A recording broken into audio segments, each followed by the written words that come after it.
on the streets and apparently back in favor.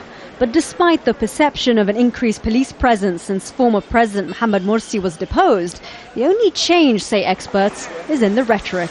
The Interior Minister Mohammed Ibrahim has a new target. If you observe Mohammed Ibrahim's discourse himself under Morsi, he was talking about how the police need to be empowered to crack down on Baltagaya, on Black Bloc or what have you. And now it's just that he perceives very cunningly that the new enemy of the people is, the perceived threat of terrorism or the Islamists. And so he's just changing his discourse to adapt to that. Since Morsi's removal, many have welcomed the police presence in the streets as a way of getting back stability.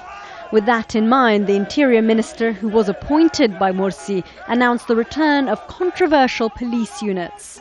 After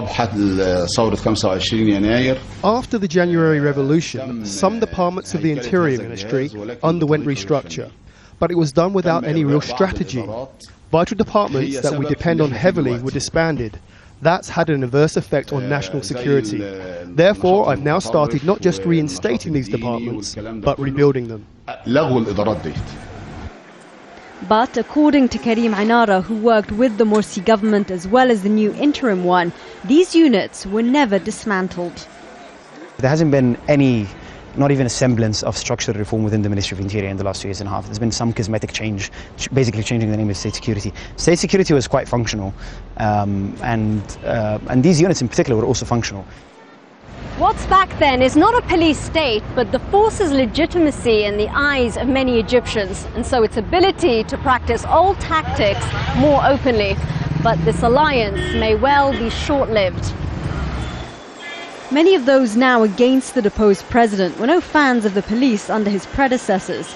But the recent round of violence, including this shooting, which killed over 80 Morsi supporters, according to official figures, has brought back concerns over police use of excessive force. The Interior Minister has warned pro-Morsi protesters to end their sit-ins for everyone's safety. With this new sense of support from many Egyptians, and given the excessive use of force by police in the past, rights groups are worried more violence is inevitable. Sherine, Tadros, Jazeera, Cairo.